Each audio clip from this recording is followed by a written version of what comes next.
Hello my dear lovely students, मैं आनंद कुमार कर्ण अपने YouTube channel A Karan classes India's number 1 Darbhanga से आप सबों का आज के इस सेशन में, इस वीडियो क्लास में हार्दिक हार्दिक अभिनंदन और बहुत बहुत आपका स्वागत करता हूं। दोस्तों, आज मैं आपके साथ बहुत ही बेस्ट क्लास का शुरुआत कर रहा हूं, पार्ट 1।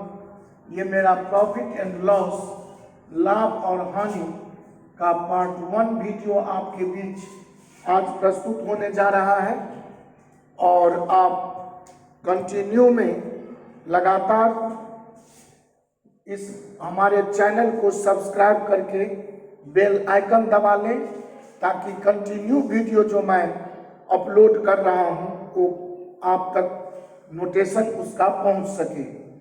तो आज लाभ हानि पर आज हम विशेष चर्चा कर रहा हूं पार्ट 1 से, और उसके बाद पार्ट 2, पार्ट 3 या क्रमशः आगे इसके डिफरेंट सेशन में डिफरेंट मोड ऑफ क्वेश्चंस आपको देखने को मिलेंगे।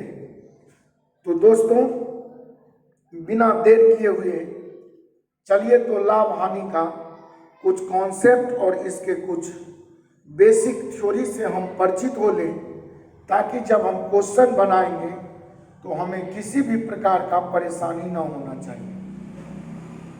परसेंटेज चैप्टर का अगर डायरेक्ट रिलेशन देखा जाए दोस्तों, तो परसेंटेज चैप्टर का डायरेक्ट रिलेशन लगभग ऑल ओवर जितने भी चैप्टर्स हैं हमारे अरिथमेटिक अंकगणित में, वो सब में उसका काम पड़ता है।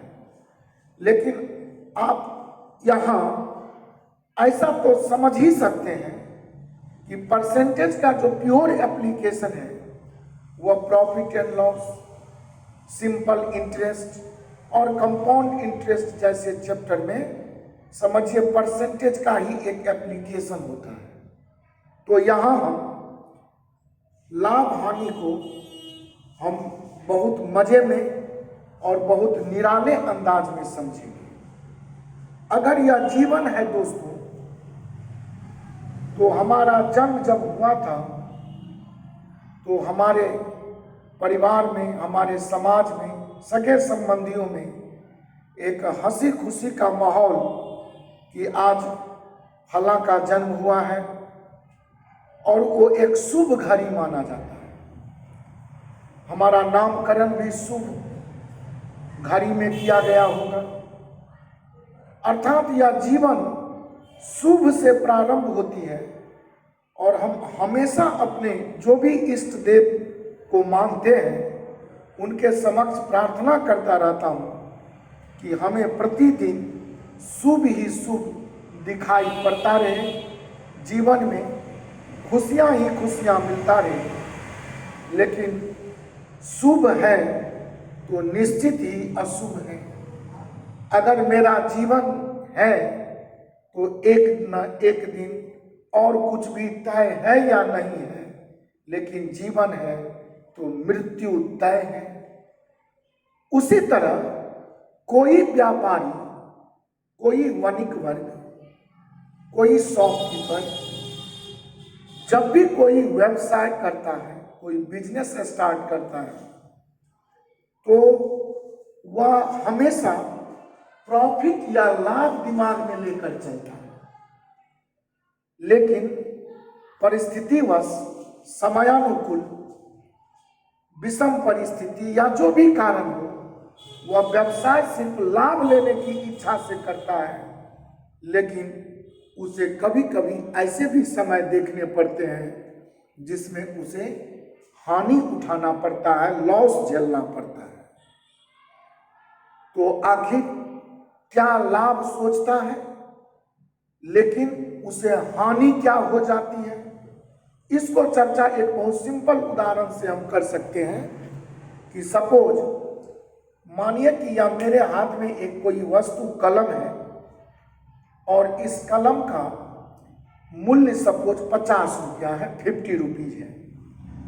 तो यह 50 रुपये का कलम हम अगर खरीद कर लाऊं एक व्यापारी के तौर पर, एक छोटा दुकानदार के तौर पर, और यह 50 रुपये का कलम आप जैसे किसी ग्राहक के हाथ अगर 60 रुपया में बेच दो तो यह एक बच्चा भी समझ सकता है कि खरीद मूल्य जो 50 रुपया ही था, लेकिन बिक्री मूल्य जो 50 रुपया से 60 रुपया बन गया, तो इससे व्यापारी को या हमें, अगर मैं ही व्यापारी हूँ, तो 10 रुपये का मुनाफा हुआ या 10 रुपये का लाभ हुआ या 10 रुपये का प्रॉफिट हुआ।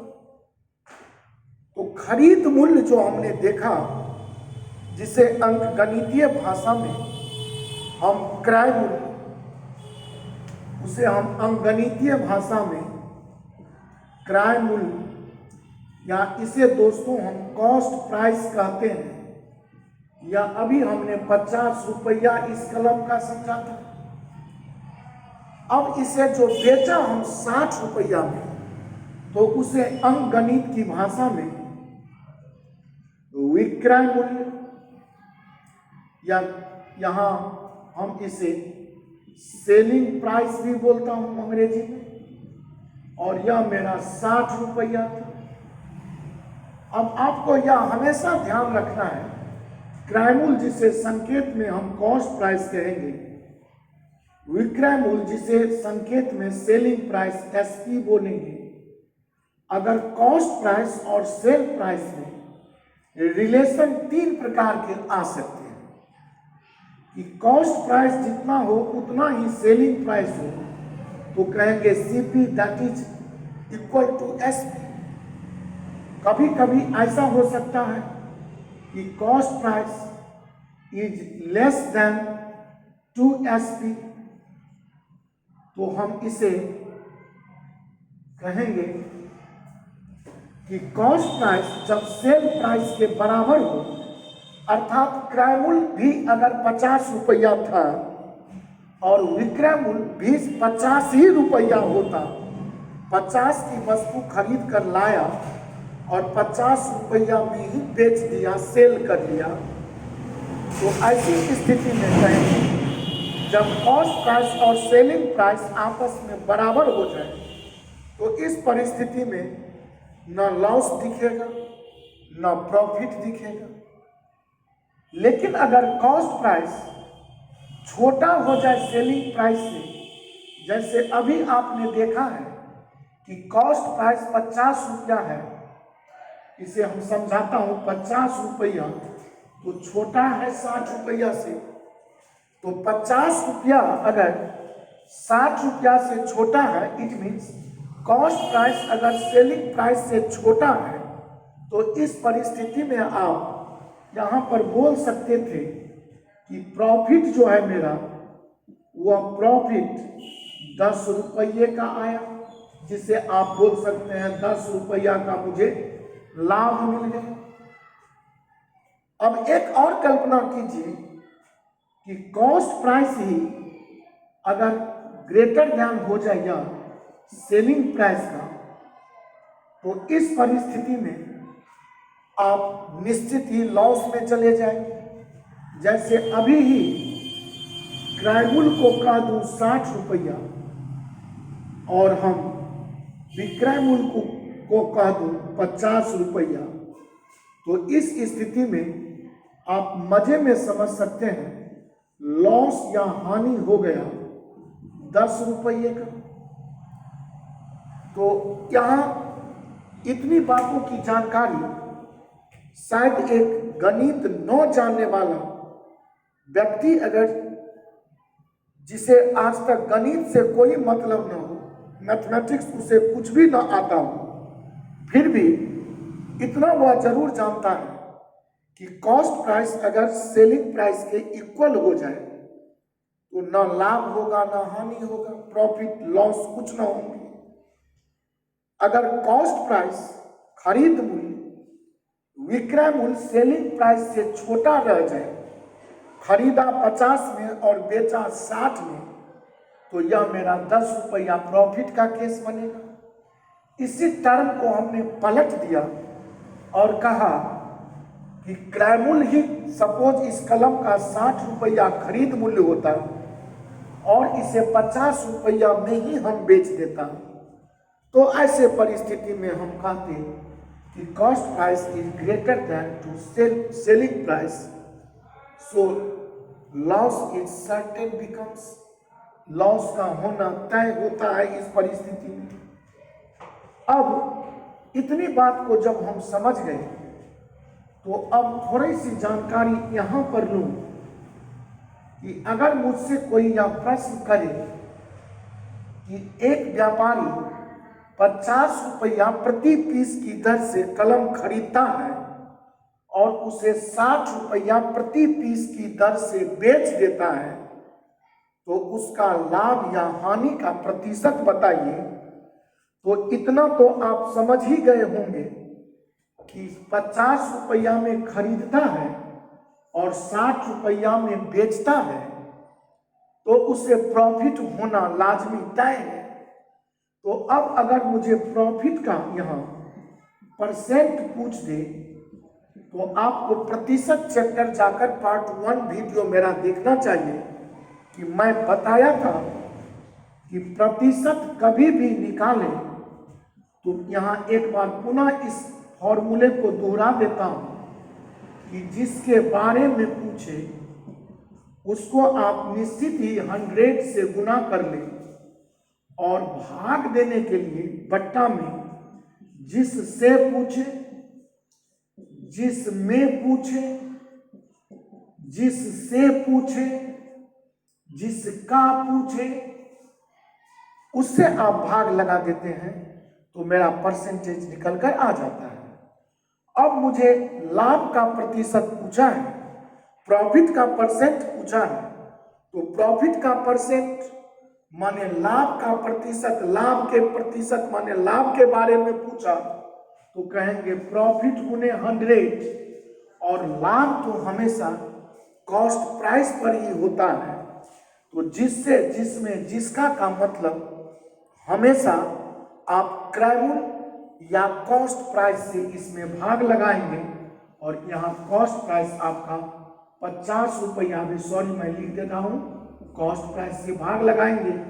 और इस परिस्थिति में अगर मैं प्रॉफिट देखूं दोस्तों तो 10 रुपया का है, 100 से गुना करेंगे और कॉस्ट प्राइस तो मेरा 50 रुपया ही है, तो 50 रुपया से भागा लगाकर काट देंगे, 50 गुनी 10 गुनी 20%, मेरा प्रॉफिट का परसेंट निकल कर आ जाएगा।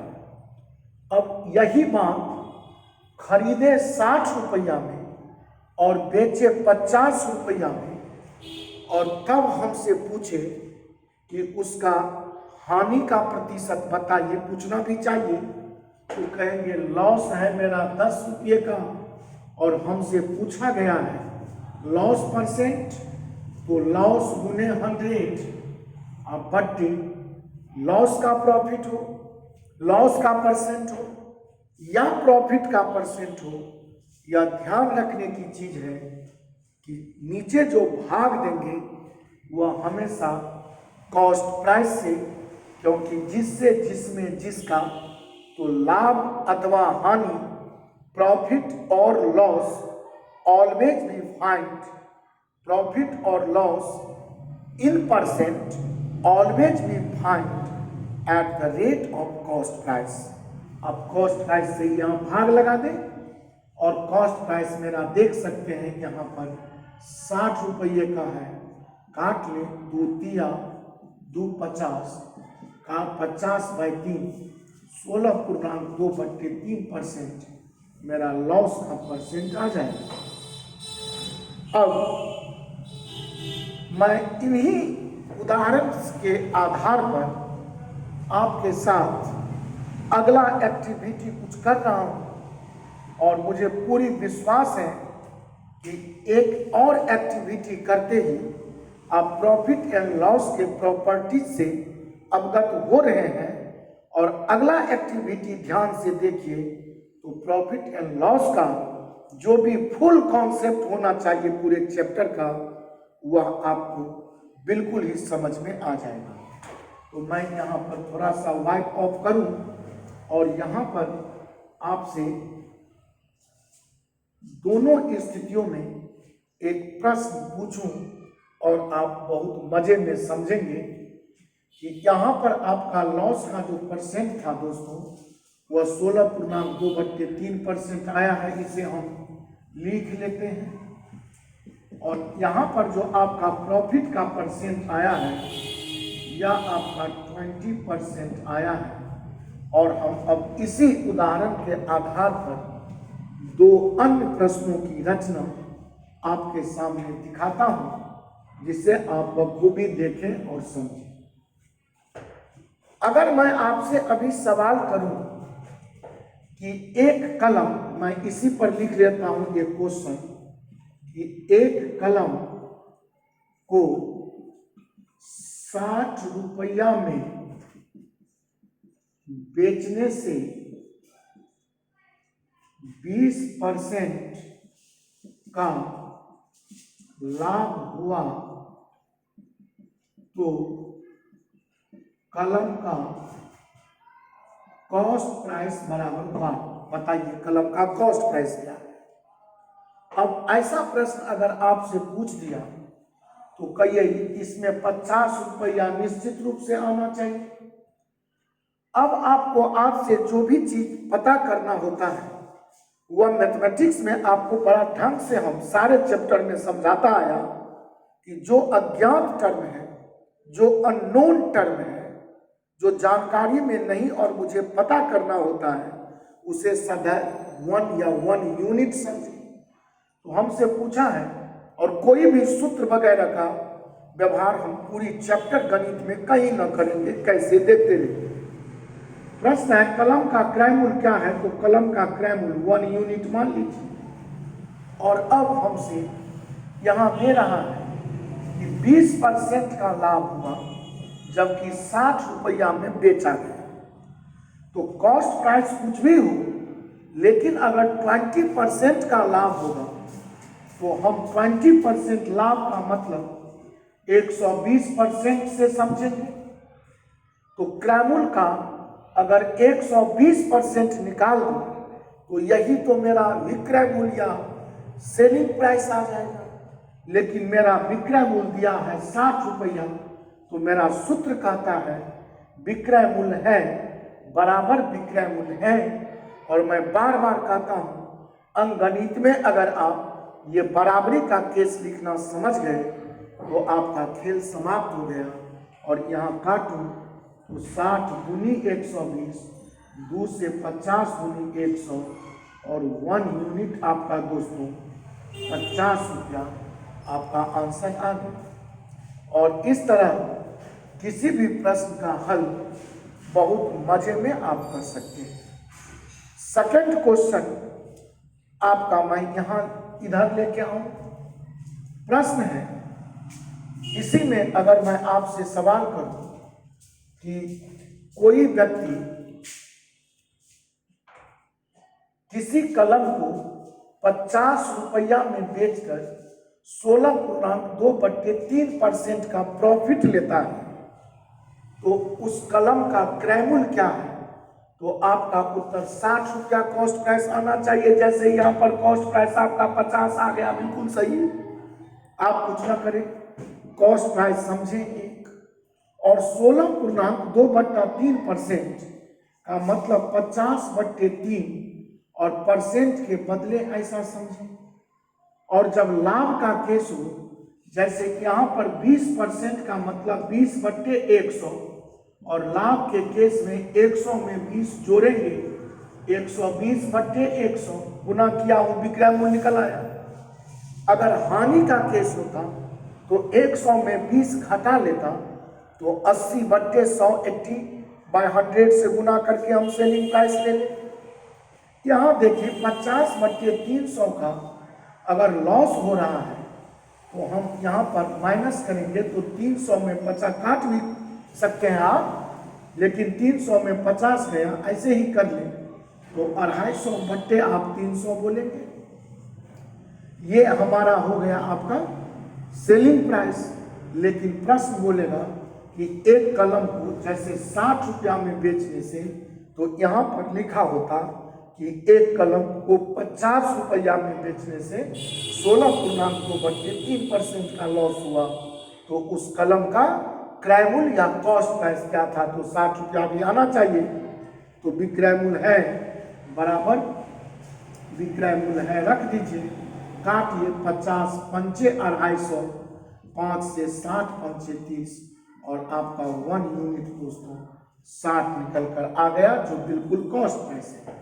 मुझे पूरी विश्वास है कि आप जो भी चीज बराबर का लिख कर समझ गए, जान गए, प्रश्न पढ़ दिए तो उत्तर कह दिए। कहने का मतलब प्रश्न पढ़ता जाऊंगा और हमेशा यह ध्यान रखूंगा कि हम बराबर का केस कैसे ले आए, और जो पूछता हो वहां तक पहुंचना हमारी आपकी मंजिल बहुत आसान हो जाएगी। मुझे पूरी विश्वास है दोस्तों कि प्रॉफिट एंड लॉस का यह सुंदर सा कॉन्सेप्ट आपको समझने में कहीं भी कोई दिक्कत नहीं हुआ होगा, क्योंकि percentage is just an application of your profit and loss is just an application of your percentage. और इस तरह हम किसी भी प्रश्न को बहुत मजे में हल कर सकता हूँ। आज की मुलाकात आपके साथ यारों आज समाप्त हो रहा है। पुनः अगले क्लास में बहुत जल्द आपसे मिलूंगा, बहुत सुंदर सुंदर क्वेश्चन लेकर प्रॉफिट एंड लॉस का, जिसके आगामी सेशन, आगामी पार्ट आप देखने के लिए तैयार रहिए। अगर आप न्यू व्यूअर हैं तो और मेरा चैनल अभी तक सब्सक्राइब नहीं किए हैं, तो आपसे गुजारिश है कि आप निश्चित ही इस बेल आइकन को, इस चैनल को सब्सक्राइब कर लें। और साथ ही जाते जाते बता दूं, मिस्टर राजू सर जी जो मेरे कोचिंग के डायरेक्टर महोदय हैं, उनका मोबाइल नंबर 9934849798 है। आप किसी भी प्रकार की जानकारी या क्वेरी उनसे कभी भी कोचिंग संबंधित पूछ सकते हैं। आज की मुलाकात के लिए बहुत बहुत धन्यवाद। थैंक यू सो मच, बहुत बहुत धन्यवाद। Tata, bye bye, thank you.